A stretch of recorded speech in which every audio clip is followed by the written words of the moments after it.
Assalamualaikum, salam sejahtera. Ini adalah Dialog Tiga Penjuru. Vaksin kanak-kanak sudah bermula. Anda yakin atau sangsi? Itu perbincangan kita minggu ini.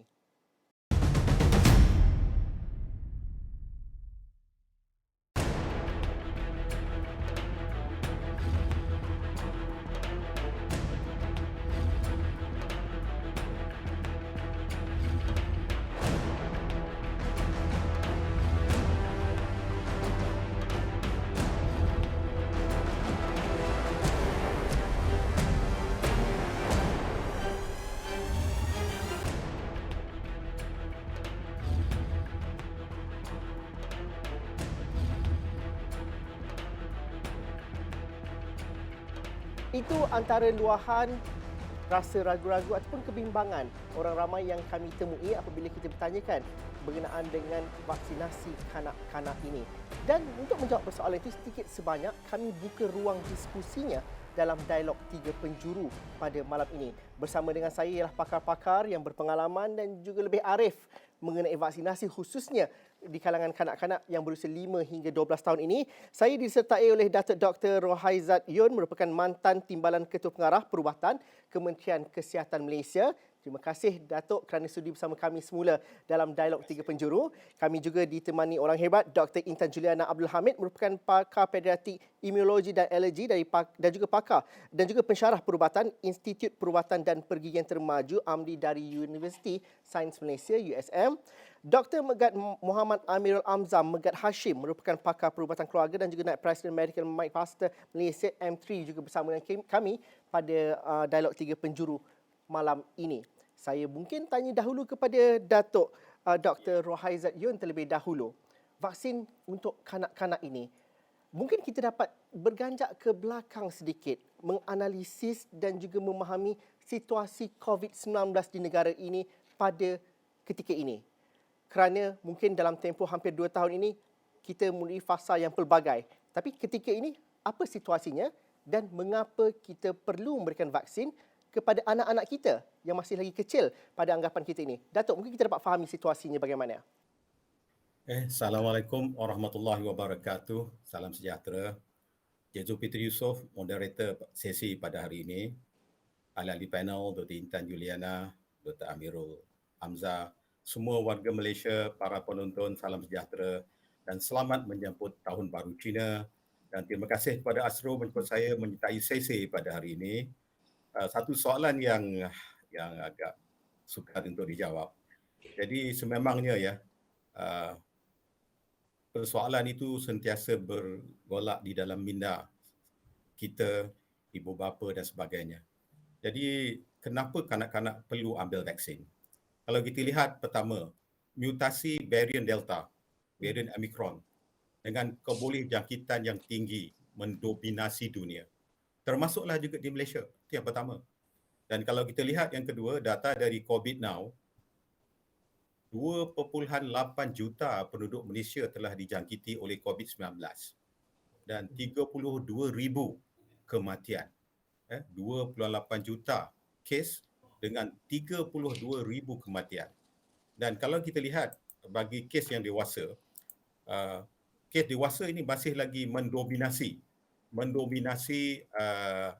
kes-kes di Malaysia, iaitu orang dewasa banyak dapat COVID berbanding dengan golongan lain. Tetapi apabila mereka dapat COVID, dapat jangkitan COVID, mereka pulang ke rumah dan membawa kuman itu kepada anak-anak mereka tanpa disedari.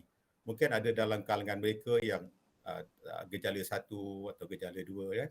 Dan kalau kita lihat pula, kes kanak-kanak meningkat mulai Januari tahun ini. Hinggalah pada hari ini, pada Februari, nampak trend yang ada peningkatan.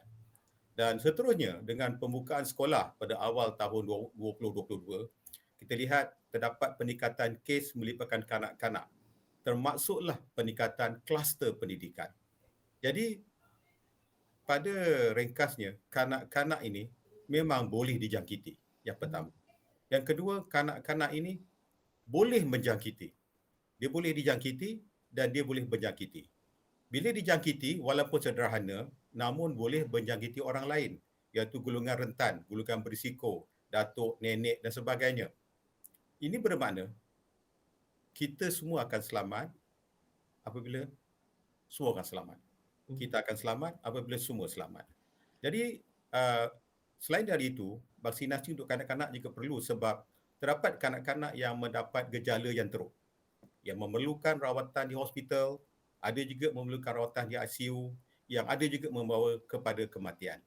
Jadi dan terdapat juga kanak-kanak yang apabila mendapat jangkitan tadi, terdedah kepada risiko multi-system inflammatory syndrome. Dan juga ada juga dalam kalangan mereka yang mendapat risiko long COVID. Dan seterusnya kalau kita lihat data dari negara-negara lain yang telah menjalankan imunisasi dalam kalangan kanak-kanak, menunjukkan pemberian imunisasi ini sangat bagus. Dia memberi perlindungan yang tinggi dan juga kesan sampingannya amat rendah. Kalau kita lihat di negara seperti di Amerika Syarikat, Kanada, China, Cuba, Chile, UK, Perancis, Denmark, Ireland, Itali, Sweden, termasuk juga United Arab, Jordan, Australia, Singapura, jiran kita, Filipina, Indonesia. Jadi berdasarkan kenyataan yang saya tadi, saya berpendapatlah tindakan Malaysia memulakan vaksinasi pada kanak-kanak, golongan kanak-kanak 5 hingga 11 tahun ini adalah wajar. Ya, Cik Zulfitri. Dr. Intan, mungkin kita dapat kita faham kalau kami yang tidak ada banyak pengetahuan ataupun latar belakang dalam bidang perubatan, kita faham bahawa kanak-kanak ni imunisasi mereka tinggi dan kita merasakan bahawa mungkin kurang berisiko kena COVID-19 ataupun tak teruk. Ini persepsi yang ada di kalangan masyarakat orang ramai. Tapi realitinya macam mana? Kenapa kita perlu beri anak-anak ini vaksinasi COVID-19 dan kenapa vaksinasi ini juga kita perlu fahami berbeza dengan kelompok orang dewasa dan juga remaja seperti sebelum ini? Mungkin doktor boleh terangkan dahulu. Okey, terima kasih Cik Zulfitri. Terima kasih juga sebab memberi peluang menjemput kami memberi pencerahan mengenai vaksinasi COVID pada kanak-kanak berumur 5 hingga 12 tahun. Jadi merujuk kepada soalan tadi, sebenarnya kanak-kanak memang sebelum ni kita rasa macam gejala penyakit COVID pada kanak-kanak tidak teruk. Tetapi setelah kita lihat kumpulan data yang kita dah ada, kajian daripada dalam Malaysia, luar Malaysia, sebenarnya kanak-kanak berisiko juga untuk mendapat jangkitan COVID yang teruk. Dan jika mereka perlu, ada yang bukan kata kalau budak-budak kena COVID mereka okey, tak apa, tak payah risau. Itu macam pemahaman yang kita dah reject lah maksudnya, sebab kita nampak bila kanak-kanak pun ada risiko untuk masuk hospital, dan bila kanak-kanak kena COVID ada juga risiko untuk masuk ICU, menerima bantuan pernafasan, mendapat ventilation. Jadi benda ni macam something yang kita boleh elakkan dan kita tak nak anak-anak kita hadapi benda-benda ni. Sebab tu kita rasa dan kita cadangkan vaksinasi adalah kaedah yang terbaik untuk mengelakkan daripada anak-anak kita ni mendapat jangkitan COVID secara semula jadi. Jadi vaksinasi yang kita buat ni adalah macam satu cara untuk kita macam nak cakap, kita menginduce, kita train badan kita untuk menghasilkan sistem daya ketahanan badan kepada COVID, kepada virus yang spesifik, iaitu COVID lah yang masih kita cakap ni. Tapi pada ketika ini, kalau dibandingkan dengan negara luar, tak ada masalah. Tapi apa mungkin keraguan ataupun keresahan ibu bapa pada pandangan doktor? Kalau doktor sendiri jumpa dengan ibu bapa, ada tak keresahan mereka itu kerana apa? Kerana kita tak cukup memberi penerangan ataupun kerana pengalaman ibu bapa yang disuntik vaksin sebelum ini pada pandangan doktor? Okey. Kebanyakan keraguan ibu bapa ni lebih kepada macam data keselamatan vaksin tu sendiri, sebab kita semua tahu mRNA vaksin adalah mRNA jenis vaksin yang baru, teknologi baru. Jadi kita belum ada data long term safety of the vaccine tu sendiri. Tapi buat masa ni kita kena timbang antara risiko dengan benefit. Maksudnya antara risiko dan kesan baik daripada vaksin tu melindungi kanak-kanak daripada jangkitan COVID. Sebab kita tahu jangkitan COVID sendiri ada risiko yang sangat bahaya untuk kanak-kanak. Maksudnya dia ada dua keadaan yang disebut oleh Datuk tadi, iaitu MISC dan juga long COVID. Jadi benda ni memang nyata. Risiko ni memang jelas. Maksudnya if buat masa sekarang berdasarkan kajian semua-semua yang kita dah ada, nobody can really say. Kita semua tak betul-betul pasti dapat kata jenis kumpulan yang mana yang akan dapat MISC dan jenis kumpulan mana yang akan dapat long COVID. Jadi maksud benda tu sebenarnya setiap kanak-kanak jika dia dapat COVID, jangkitan COVID secara semula jadi, dia ada risiko untuk dapat long COVID dan dia ada risiko untuk MISC, di mana kedua-dua ni boleh menjejaskan kualiti hidup mereka secara jangka panjang dan juga boleh membawa maut. Jadi itulah yang kita tekankan. Doktor, mungkin saya beranjak ke belakang sikit apabila Datuk dan juga doktor menyebut mengenai MISC dan juga long COVID, khususnya kepada kanak-kanak. Apa situasinya kita perlu fahami? Apa itu MISC dan juga apa itu long COVID? Okey, MISC ni adalah perkataan panjang ni dalam English adalah multi-systemic inflammatory in children.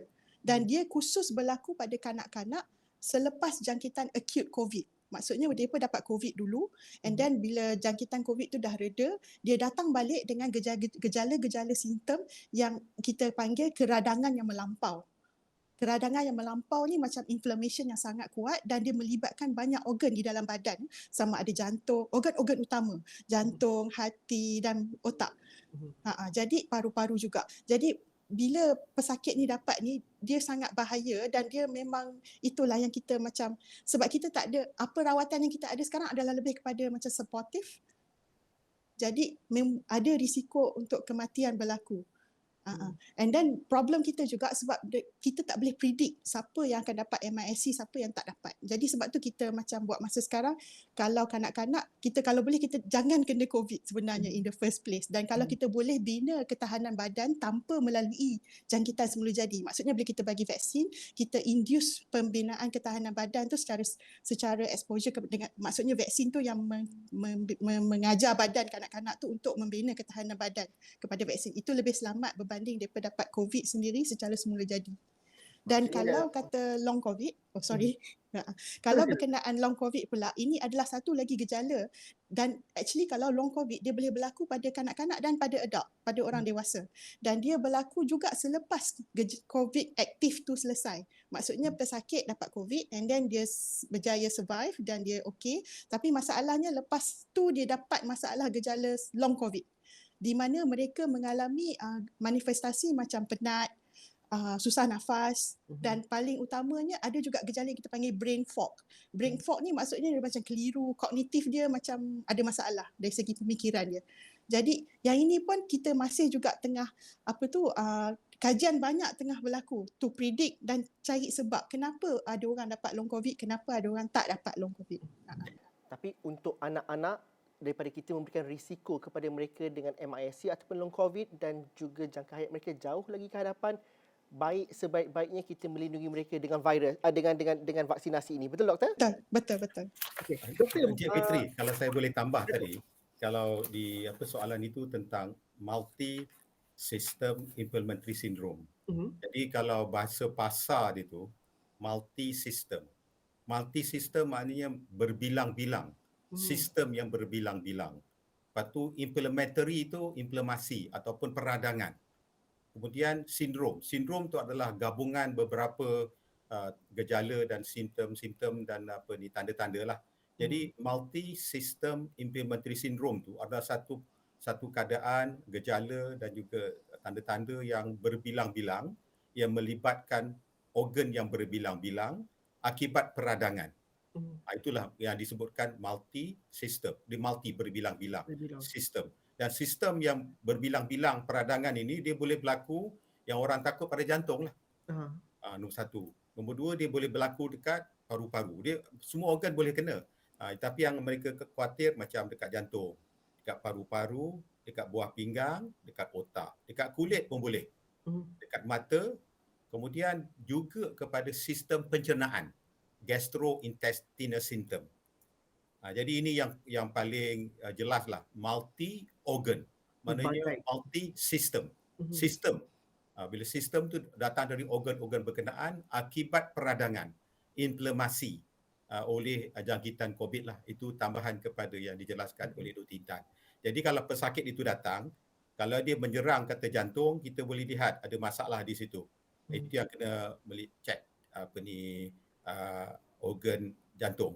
Kalau dia menyerang paru-paru, ada nak buat X-ray dan sebagainya. Kemudian kalau jantung, kena buat ultrasound jantung, ekokardiografi. Sebab tadilah saya sebut, dia adalah multi-system. Itu yang, dan kalau nak seperti yang saya awal-awal tadi maklumkan, kadar multi-system inflammatory syndrome itu berlaku anggarannya 1 bagi setiap 3,200 pesakit. Jadi agak tinggi. Jadi kalau dapat kita lindungi dengan mengambil vaksinasi, memang satu kaedah yang bergunalah kepada kita semua. Itu pencegahan yang dapat dilakukan. Dr. Amirul, mungkin kita dapat fahami engagement bersama dengan masyarakat dan juga penerangan itu sangat penting. Pada situasi pada ketika ini, yang mana mereka takutkan? Kenapa takut kesan kerana ambil vaksin itu lebih dominan berbanding dengan ketakutan kalau kena COVID dan juga risiko jangkitan selepas kena COVID di kalangan kanak-kanak itu? Kenapa ada agak ironi di situ? Kenapa kita masih lagi ada omokan bahawa kalau ambil vaksin ni anak demam lama, anak akan ada risiko ini, anak akan begitu. Kenapa itu? Dan adakah benar kesan sampingan yang kita fikirkan itu, Dr. Amirul? Okey, baik. Terima kasih banyak Encik Zulfitri. Assalamualaikum warahmatullahi taala wabarakatuh. Terima kasih sekali lagi kepada pihak Astro Awani menjemput saya dan panel-panel pakar yang lain yang amat saya hormati.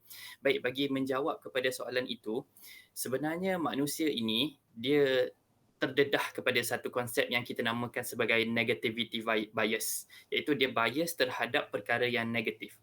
Apabila berlaku satu perkara negatif yang disampaikan dan dimomokkan di media, sama ada media massa atau media sosial, masyarakat umumnya, sebab kita manusia ni kita ada negativity bias, kita akan fokus kepada perkara negatif itu tanpa kita ambil kira sebenarnya manfaat yang lebih besar berbanding perkara negatif itu. Dan disebabkan oleh itu, apabila berlaku khabar angin berkaitan dengan kesan sampingan akibat vaksin COVID, kita jadi lupa berjuta-juta dos telah diberikan, padahal hanya sedikit saja yang ada kesan sampingan serius dan kebanyakan masa kesan sampingan serius itu pulih dengan sendirinya.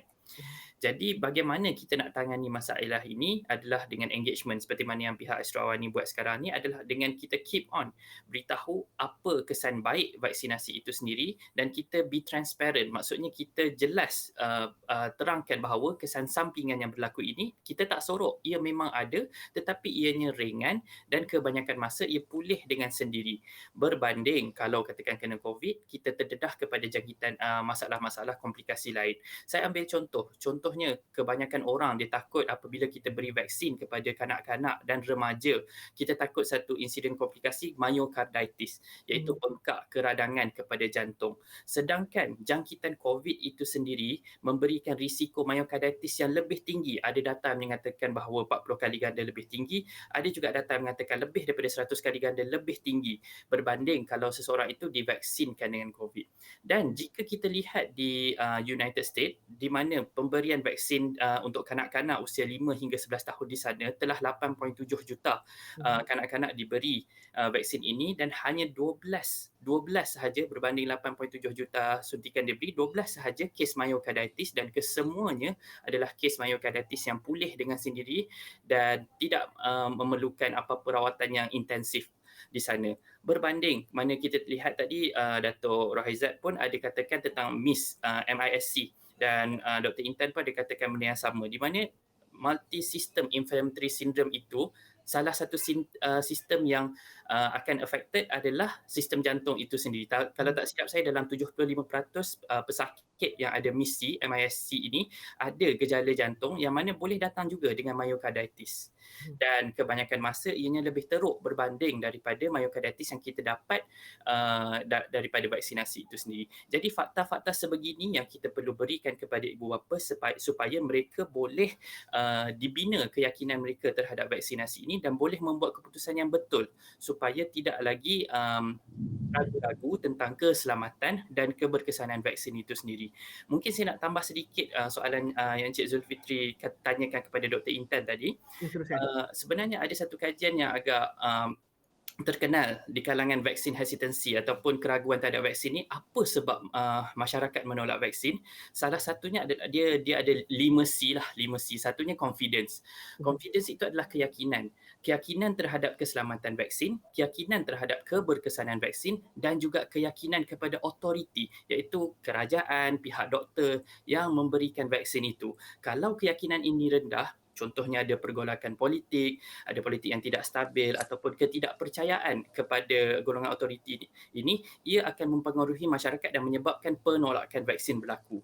C yang kedua adalah complacency. Complacency ini adalah rasa tak apa. Tak apalah anak saya kena COVID pun, sebabnya COVID pada kanak-kanak ini dia tak teruk sangat, dia akan recover. Tapi ini kita kena betulkan. Kita tak boleh sikap complacency ataupun kelalaian ini berterusan. C yang ketiga adalah collective responsibility.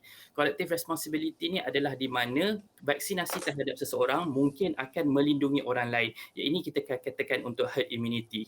Namun untuk COVID ini kita dapati bahawa herd immunity mungkin kita tidak boleh bergantung lagi kerana jangkitan dan keboleh jangkitan itu dia berlaku dengan amat tinggi. Kalau kita tak lindungi diri kita, kita sendiri akan kena akibatnya lah. Kalau kita tak divaksinkan, risiko untuk jangkitan serius dan risiko kematian itu adalah tinggi. Jadi kita tak boleh bergantung lagi kepada herd immunity. Dan C yang seterusnya adalah calculation dan constraint. Calculation tu adalah ibu bapa, dia bersikap kalkulatif. Maksudnya dia menimbang tara antara senang ke dia nak mendapatkan maklumat. Kalau katakan maklumat yang sahih itu susah untuk didapati, ibu bapa akan lebih bergantung kepada maklumat di social media dan mereka akan mudah dipengaruhi oleh misinformation. Yang terakhir adalah constraint lah.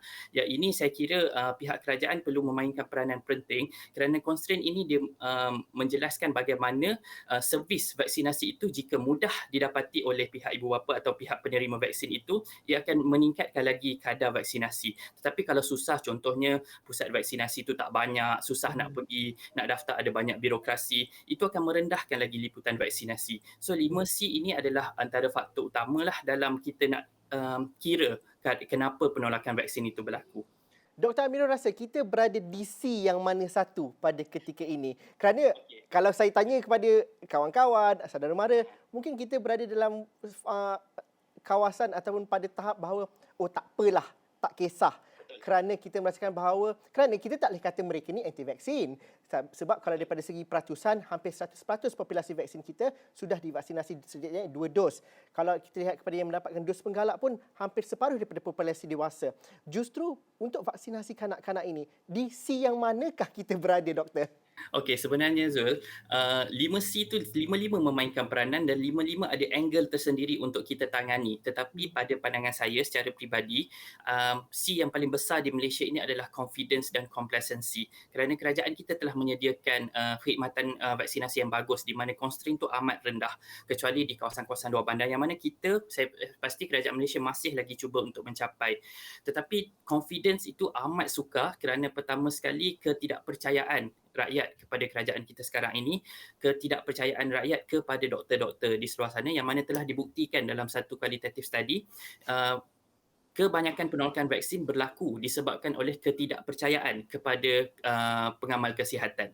Dan C yang kedua, complacency, disebabkan oleh kerana ibu bapa rasa tak apa anak-anak kena vaksin. Sebabnya kita tak nampak lagi anak-anak jiran kita kena misi ataupun kena long-COVID. Sebabnya kadar peratusan jangkitan di kanak-kanak relatively secara perbandingannya rendah berbanding orang biasa. Tetapi kita nampak peningkatan daripada 2020 ke 2021 ke 2022, kadar jangkitan pada kanak-kanak mula meningkat. Kita kena buka sekolah dan budak-budak sangat sukar untuk kita kawal. Tak mustahil jangkitan akan tinggi. Tanpa vaksinasi kita akan mula lihat kes misi dan juga kes long COVID atau kes kematian dalam kalangan kanak-kanak. Tanpa vaksinasi, benda ini akan jadi satu yang nyata dan kita tak nak buat keputusan apabila dah ada kematian depan mata. Kita kalau boleh nak cegah sebelum terlambat. Dr. Intan Juliana, Doktor silakan, Datuk silakan. Untuk pengalaman saya, Encik Zul, ramai yang bertanya kepada saya secara peribadi. Saya bersetuju dengan Dr. Amirul, di mana implikasi 5C tadi membawa kepada satu lagi implikasi C yang ke-6, iaitu confusion, kekeliruan. Itu yang berlaku pengalaman saya. Di mana 55C tadi menyebabkan ada ibu bapa yang memang nak pergi tetapi kena undur ke belakang, takut. Ramai yang kata masalah. Kemudian nak pergi balik, takut lagi. Jadi dia keliru. Sebenarnya mana yang baik? Ambil ke tidak ambil? Apa tak ambil? Ambil tidak ambil.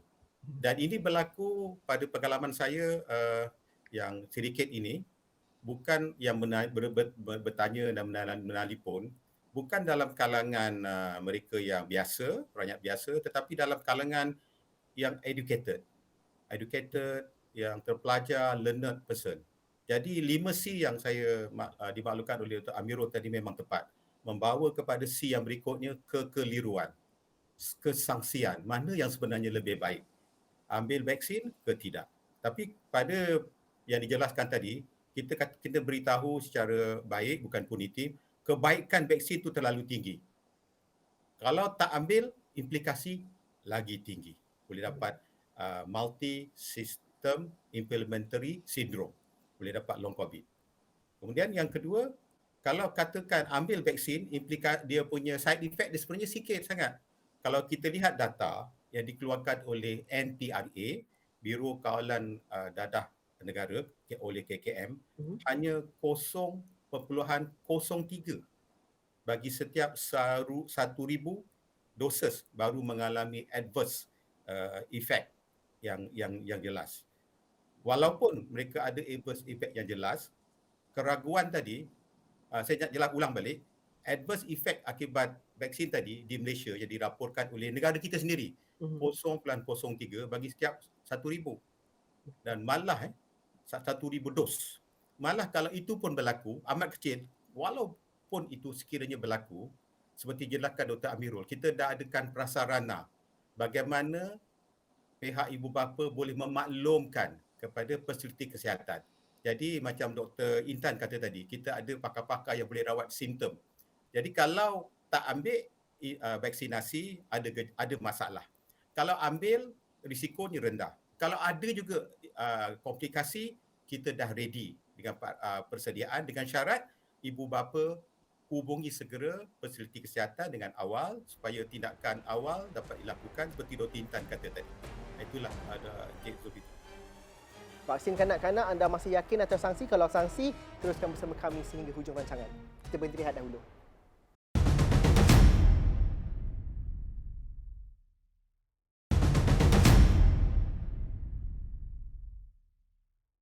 Okey, bertemu lagi kita dalam dialog tiga penjuru. Kita bercerita mengenai vaksinasi kanak-kanak bersama dengan 3 orang pakar kita. Datuk, berapa ramai, kita mungkin tidak didedahkan kepada data berapa banyak peringkat usia kanak-kanak ini yang dimasukkan ke hospital dan juga dijangkiti COVID-19. Justru mungkin kita tidak nampak bahawa risiko itu juga besar untuk anak-anak ini. Apatah lagi mungkin kita sukar juga untuk mengawal mereka kalau mereka dah pergi ke sekolah dan juga menjalankan aktiviti. Justru mungkin kita dapat, Datuk mungkin ada pengalaman sendiri dan juga melihat kepada data-data itu ataupun sikit sebanyak ada pengetahuan sikit berapa banyak risiko anak-anak ini dijangkiti COVID-19 dan juga berisiko ataupun dalam kategori yang teruk yang kita dapat fahami. Dan juga kalau ambil vaksin, apa kesan sampingannya itu kalau ibu bapa risaukan ni? Tadi saya telah jelaskan yang kalau ambil vaksin, kesan sampingan tu yang betul-betul dikenali sebagai adverse, yang amat teruk tu hanya 0.03. Ini sama juga dengan anak-anak ini? Ya, ini adalah yang jadi amat rendah. Dan kebanyakannya yang mereka hadapi adalah kesan sampingan demam-demam biasa, kan? Macam Dr. Intan, Dr. Amirul mungkin lebih faham lah. Demam bahasa, sakit badan itu yang paling common lah, paling jelas. Tapi kalau kita lihat trend, corak yang kita lihat, orang dewasa memang lebih ramai yang dapat COVID. Dan apabila pada masa lalu ada PKP dan sebagainya, orang dewasa yang keluar bekerja. Jadi kanak-kanak adalah golongan yang dilindungi duduk di rumah. Tetapi apabila mereka balik ke rumah, yang dewasa menjangkiti kanak-kanak. Itu yang pertama. Tapi seperti dijelaskan Dr. Amirul, apabila sekolah telah buka, ada awal Januari, kita lihat, kalau kita lihat data dari COVID now tu, kita tengok graf tu, pada bulan Januari telah bermulalah peningkatan kluster 172 kalau tak silap saya, kluster pendidikan berlaku. Kluster pendidikan 172 yang memang ketara sangat. Kemudian kalau kita lihat juga bagi orang-orang yang kanak-kanak yang berusia 12 tahun ke atas, 12 tahun ke atas yang telah ambil vaksin, mereka ini ada juga yang dapat COVID tetapi amat sederhana. Amat sederhana. Jadi yang terdedah sekarang ni adalah golongan antara 5 hingga 11 tahun. Dan kalau dulu golongan 5 hingga 11 tahun ni golongan yang dilindungi sebab mereka duduk rumah, mereka tidak keluar. Golongan pekerja, kalau kita lihat pada fasa ketiga, kluster yang paling hebat kluster tempat kerja. Kluster tempat kerja. Kita lihat macam-macam kluster yang kita kenali di Selangor, yang terbesar di Selangor, dan semuanya berkaitan dengan tempat kerja sebab inilah golongan dewasa. Golongan kanak-kanak tak ada. Tapi mulai daripada Januari, kalau kita lihat data daripada COVID now, kita dah melihat penekanan yang tinggi. Jadi kalau di sini mungkin Dr. Intan boleh jelaskan nanti, apabila kanak-kanak tadi memerlukan unit lawatan rapi, masalah pernafasan dan sebagainya, kita tidak mahu apa yang berlaku pada fasa gelombang ketiga, di mana kita perlukan ventilator untuk dewasa. Kita perlukan immediately ICU untuk dewasa. Dan untuk kanak-kanak mereka berbeza. Mereka memerlukan ICU yang khas, pediatric ICU, neonatal ICU, ventilator yang paling kecil. Jadi sebelum perkara itu berlaku, lebih baik kita bendung. Kerana sekarang telah mula kanak-kanak tadi inverted comma telah mula keluar dari kepompong mereka. Mereka telah dibenarkan ke sekolah. Mereka telah dibenarkan ke nursery dan sebagainya. Dr. Intan, menarik kalau dapat disambung ICU untuk anak-anak ini, kerana saya sendiri secara peribadi, kita mungkin menganggap ICU tu mungkin hampir sama, tapi untuk anak-anak, untuk pediatrik ini, ianya berbeza kalau kena COVID dan juga implikasi mereka. Mungkin doktor mendapat memberikan gambaran juga visualkan bagaimana treatment atau perawatan, dan juga mungkin doktor juga boleh menyambung nanti bagaimana dengan anak-anak yang mungkin tidak layak untuk dapat vaksinasi ini juga. Doktor. Okey, MIC memang spesifik kepada kanak-kanak. Kalau tengok WHO punya definition pun memang dia punya takrifan dia, mereka yang bawah umur 21 tahun yang mengalami gejala-gejala yang kita sebut tadi, hyperinflammatory. Jadi bila kita sebut pasal ICU untuk kanak-kanak, dia memang satu entiti yang spesifik sebab dia memerlukan satu tim yang sendiri. Maksudnya doktor pakar peds intensivist dan kita perlu jururawat yang memang berkhusus kepada pediatric ICU, dan actually even ventilator pun dia kena ikut saiz badan sebab kemampuan untuk ventilator tu bagi ventilation dia ikut berat patient. Jadi kita tak boleh adult dah okey, orang dewasa dah okey, ambil ventilator adult pergi dekat peds. Yang tu tidak boleh berlaku sebab dia ada had limit berat badan yang boleh dipakai kepada mesin tu. Maksudnya kalau patient tu kecil, kan macam 5 tahun kan kecil kan, budak tu macam maybe like 15 kilo, 20 kilo. So dia tak boleh pakai ventilator adult walaupun ventilator adult banyak kosong. Dia kena pakai ventilator kanak-kanak, dan benda tu yang menjadi kerisauan kita sebab bila semua mai serentak itu problem. Sebab kan macam hari tu semua orang pun dah pernah nampak dekat social media fasa-fasa ketiga, semua orang panik bila pergi hospital, tak ada kemudahan, lambat tunggu, macam beratok, semua orang tunggu kat luar. Lepas tu another thing yang kami nampak juga dari segi imunologi kami adalah rawatan MISC adalah kita menstabilkan oxygenation. Maksudnya kita bagi oksigen dalam badan dia okey, cukup. Dan itu dibantu dengan sistem pernafasan. Ikut tahap lah. Awal-awal tu pakai oksigen and then naik sampai pakai mesin. And then another thing is sebab dia punya konsep adalah keradangan yang melampau. Jadi kita kena pakai ubat untuk mengurangkan keradangan tu, inflammation tu. Antara ubat yang selalu kita pakai adalah steroid, yang tu memang biasa, dan satu lagi adalah IVIG, immunoglobulin. Jadi bila IVIG ni banyak dipakai untuk MISC, jadi ini memberi risiko kepada pesakit-pesakit yang memang pakai immunoglobulin sebagai penyambung nyawa sepanjang hidup, sebab memang ada golongan yang vulnerable, iaitu mereka yang mengalami kekurangan immune primer macam X-linked gamma globulinemia. Dari dalam keadaan patient-patient macam ni, dia memang perlukan IVIG untuk life dia, tapi dia pada berkala sebulan sekali. Jadi bila MISC punya patient masuk dulu, of course kita akan menyelamatkan nyawa siapa yang ada depan mata. Jadi kita ada masalah kat situ bila immunoglobulin tu macam supply dia tu menjadi keperluan yang mendadak lah kepada negara kita. Jadi itu isu yang saya rasa mungkin orang macam itulah.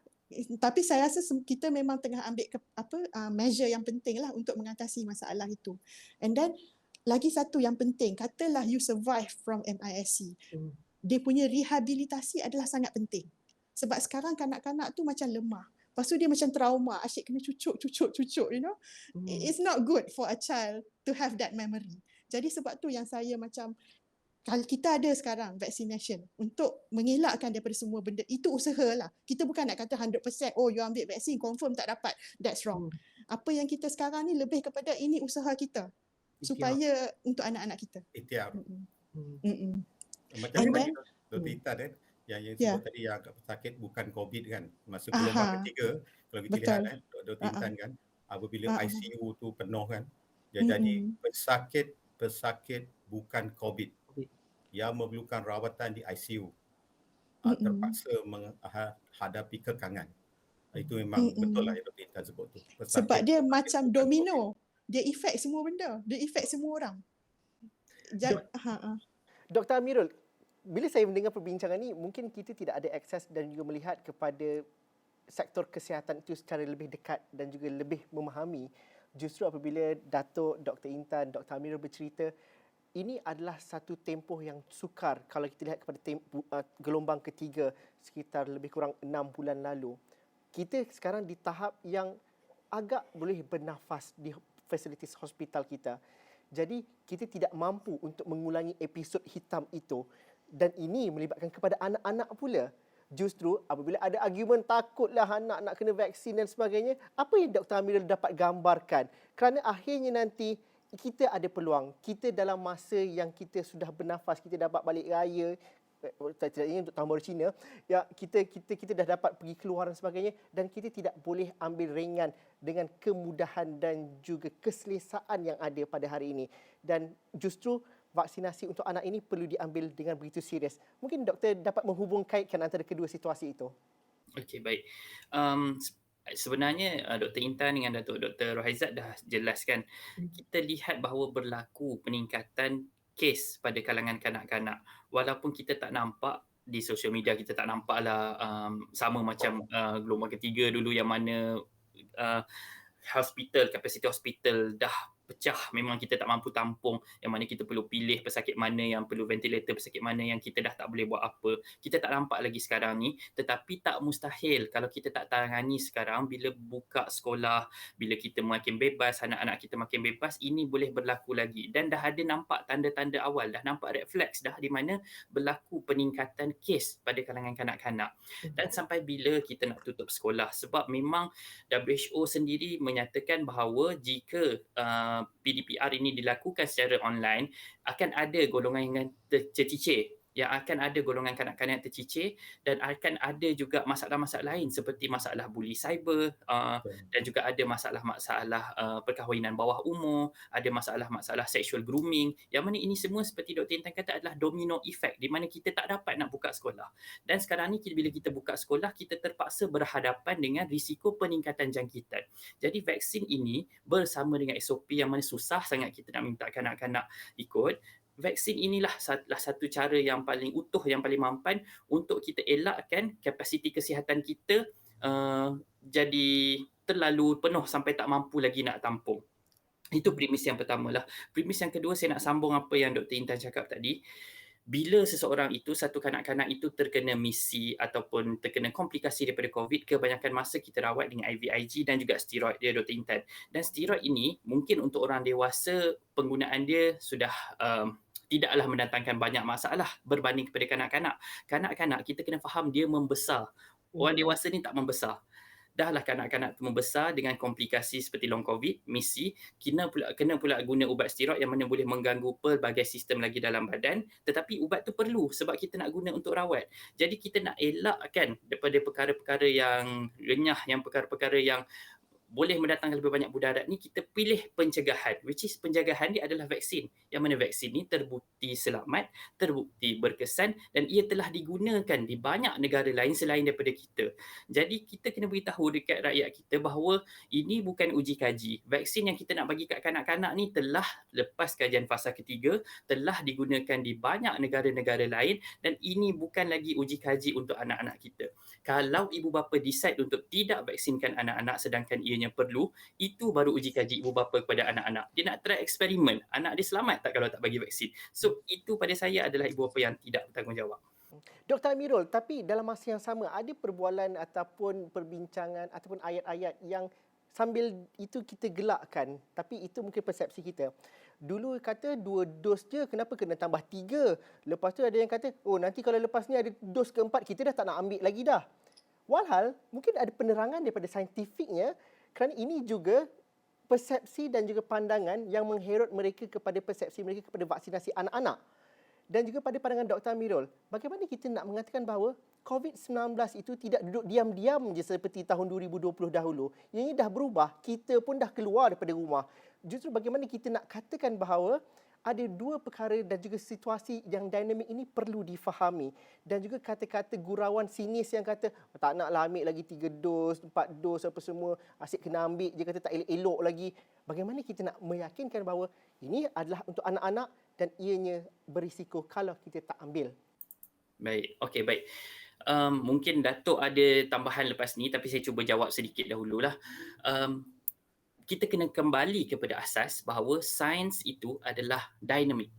Especially bila kita mendawan pandemik virus yang baru ini yang kita tak kenal secara keseluruhan, ditambah lagi dengan mutasi yang berlaku, varian baru yang semakin meningkat. Kita tak boleh kata satu keputusan tu adalah satu keputusan yang statik. Sebab kita tak tahu sekarang kita buat keputusan macam ni, tapi virus tu bermutasi, mungkin ada border lain buka, mungkin datang varian baru daripada tempat lain. Kita tak boleh nak kata bahawa kita boleh jangka apa yang akan berlaku. Yes, kita boleh jangka, tapi kita tak boleh kata ianya mutlak 2 dos sahaja. Tidak boleh begitulah. Sama ada dos tambahan selepas booster ini, wallahualam saya pun tak tahu sebab tidak ada data lagi. Kenapa saya katakan data? Sebab data itu yang penting. Apabila kita beri vaksinasi, apabila kita cuba kira kadar jangkitan, kita kumpul data supaya kita boleh buat keputusan. Di mana keputusan yang sekarang ni adakah terbaik untuk di-maintain, diteruskan ataupun perlu ada perubahan dari segi polisi. Sama juga bagaimana pada awal-awalnya negara kita buat buat barrier supaya orang luar tak boleh masuk. Tapi sampai bila? Nak tak nak kita kena buka, kita kena ada international travel, sama juga macam kita kena buka sekolah juga. Begitu juga dengan sains itu, dia sentiasa berubah-ubah mengikut keadaan semasa. Sains adalah dinamik, dia bukan seperti agama. Agama itu mutlak. Apa yang kita faham tentang agama ianya mutlak, tapi sains itu tidak. Akan ada ilmu baru dan kita manusia kita banyak kelemahan, kita sentiasa mengkaji dan kita mengkaji berdasarkan data sedia ada. So sebab itu semua orang kena faham bahawa sains itu berubah-ubah dan dia berubah berdasarkan data yang kita kumpul. Okey, kita berhenti rehat buat kali terakhir. Kita jumpa lagi dalam Dialog 3 Penjuru selepas ini.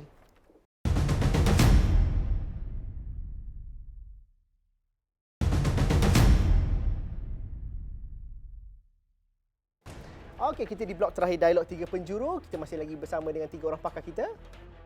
Datuk, perang melawan COVID-19 itu belum ada gencatan senjatanya lagi. Kalau ada yang dah rasa relax sebab dah boleh keluar rumah, boleh balik kampung, perang untuk melawan COVID itu sentiasa buat kerja. Mungkin Datuk boleh jelaskan dalam analogi yang mudah dan juga analogi yang dapat menangkap pemikiran mereka bahawa berapa dos untuk vaksinasi itu perlu dilakukan dan juga data dan juga sains itu, malah COVID itu juga mengubah cara ancamannya. Justru bagaimana kita nak meyakinkan bahawa vaksinasi untuk anak ini penting untuk kita lindungi mereka. Berapa dos yang kita perlukan, itu satu soalan yang sukar. Tapi susulan dari Dr. Amirul tadi, ya, virus ini memang aktif bermutasi. Kalau kita lihat dulu, varian alpha hanya 11 spike protein yang berlaku mutasi dia. Kemudian varian delta dikesan dalam 10 gitu. Tapi omicron ini sekurang-kurangnya 32 spike protein, ya, 32 spike protein bermutasi. Jadi kita tak pasti selepas omicron adakah lain-lain virus, lain-lain varian yang akan wujud dan seterusnya bermutasi. Jadi mutasi itu terus berlaku. Cuma apa yang kita harapkan, mutasi itu ke arah virus yang lebih lemah. Tapi boleh juga mutasi berlaku ke arah virus yang lebih teruk seperti yang kita lihat kepada varian Delta. Kalau berbanding dengan Wuhan, varian Delta 5 hingga 8 kali kebolehjangkitannya lebih tinggi. Jadi satu perkara yang kita tidak boleh ambil remeh. Oleh itu setiap kali berlaku mutasi, vaksin yang digunakan pada sebelum ini yang berdasarkan virus yang sebelum itu mungkin kurang berkesan sebab berdasarkan spike protein yang diambil pada masa lalu. Mungkin pihak-pihak saintis di luar sana di dunia akan mengkaji dan meneliti melihat satu lagi vaksin atau modifikasi kata vaksin-vaksin sedia ada yang boleh lebih berkesan mengatasi mutasi-mutasi yang berlaku. Dan seperti yang berlaku dalam gelombang kedua dan gelombang ketiga, COVID ini ada merata-rata. Apa yang mereka ada, dia hanya perlukan kita leka. Apabila kita alpha, kita leka, tumbuhlah kluster merata-rata dan rakyat akan menderita. Contoh, kanak-kanak sekolah menderita apabila kluster tumbuh di mana-mana. Jadi kita kena sentiasa siap siaga. Siap siaga berterusanlah. Berterusan. Kalau kita lihat walaupun bentuk ni kalau saya tunjukkan begini ya, Cik Zulfitri, inilah virus COVID itu. Virus COVID dengan spike protein. Daripada 10 mutasi dulu berubah kepada 32 mutasi pada spike protein. Lebih kecil lagi. Dan saiz virus ini adalah, kalau kita ambil rambut kita, virus ini adalah 1,332 kali kita potong rambut kita dapat saiz virus ini. Oleh itu, tidak boleh alpa, teruskan menjaga kita punya SOP. Sangat mudah ya, bila kita keluar bawalah sanitizer dalam poket dan sebagainya dan sentiasalah pakai pelitup muka. Itulah basicnya. Merata di mana juga kita pergi, dan kita kena amalkan CAPP, cegah, amal, patuh dan pantau. Cegah mana dididik, mereka telah dididik, kemudian mereka kena amal. Amal maknanya pakai dengan betul. Tapi kalau kita lihat masih ada lagi, ada yang pakai mask dagu. Alhamdulillah dagu dia tak dapat COVID lah. Tapi dia dapat COVID juga. Dia pakai mask macam ni. Ya, jadi mulut tak dapat COVID. Dan kalau itulah yang berlaku. Jadi sentiasa cegah, amal, kemudian patuh. Patuh, sentiasa patuh dan pantau. Bila dipantau di sini bukan hanya Kementerian Kesihatan, semua pihak. Di sini pihak agama, pihak masjid, pihak sekolah, Dewan Badan Raya, supermarket, pantau kalau orang pergi berbelah, tak pakai mask, pihak sekolah dan sebagainya. Pada saya itulah basic. Peperangan ini belum tamat dan cuma alhamdulillah lah sekarang ni kita agak ada ruang untuk bernapas. Maksud saya ada kelegaan.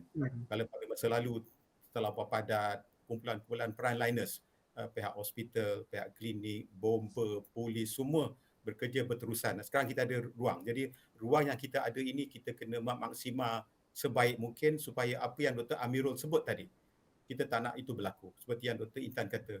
Sebab kalau kita lihat di Eropah, salah satu negara di Eropah, saya tak nak sebut negara itu, di mana pada ketika yang tenat itu, tanpa persediaan rapi, satu ventilator dikongsi lebih daripada 2, 3, 4, malah 5 pesakit.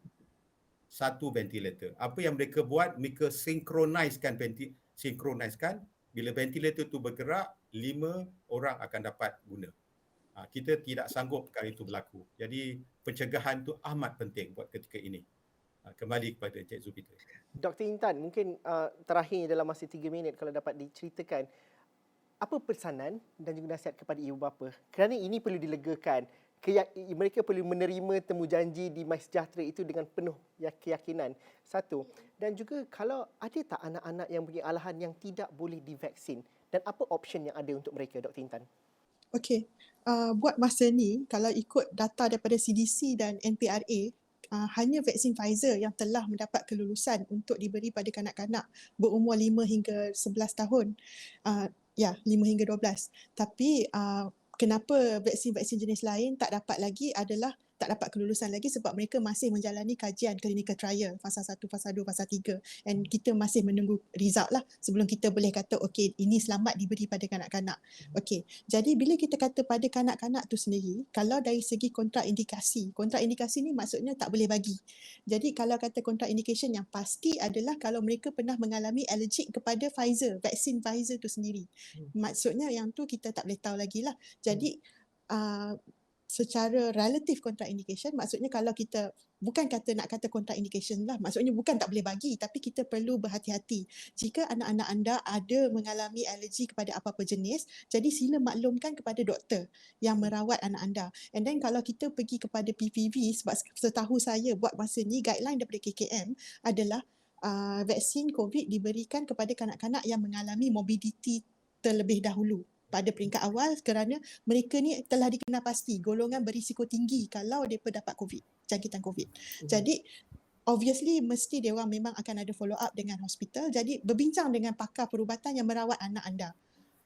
Bincang dengan mereka dan kita boleh macam aturkan kalau ada alergi apa precaution yang kita perlu lakukan. Ya. Terakhirnya, dalam bahasa mudahnya doktor, kalau dengan orang utara sekalipun mungkin boleh cakap apa sebenarnya, mengapa mereka perlu ambil vaksin ini? Kita jaga kita. Senang je kan, jadi itu kan semua kena Kita kena jaga kita juga. Macam mana Datuk cakap tadi, kita takkan selamat selagi semua orang selamat. Jadi memang kita kena jaga kita.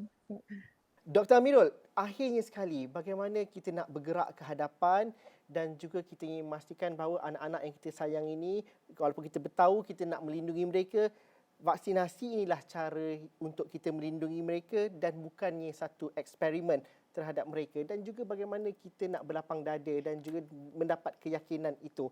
Dan akhirnya maklumat banyak sekarang, ramai yang kata dia bukan anti vaksin, dia pro keselamatan dan sebagainya, tapi akhirnya untuk anak-anak ini apa mesej yang jelas untuk diberikan kepada mereka dan juga menangkis semua mitos-mitos yang ada? Okey, baik. Saya bawa satu konsep yang amat selalu diguna pakai, sama ada dia orang menolak vaksin ke menerima vaksin ke, tak kisah semua. Dalam Islam kita pakai konsep tawakal. Tetapi orang ramai salah faham, dia ingat tawakal tu just berserah saja. Tidak, sebenarnya tawakal ada 4 komponen utama.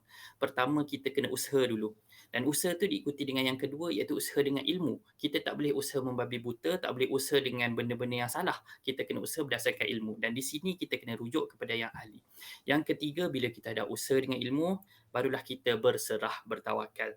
Dan keempat, yang paling penting, redha. Kalau katakan kita dah usaha, kita dah berserah dan Allah uji kita dengan benda yang kita tak nak, kita redha. Sebab itu adalah pegangan kita sebagai orang Islam. Dan dengan itu, itikat kita usaha dengan vaksin sebab terbukti ahli ulama kata vaksin perlu, orang kesihatan pun kata vaksin ni perlu, kita usaha.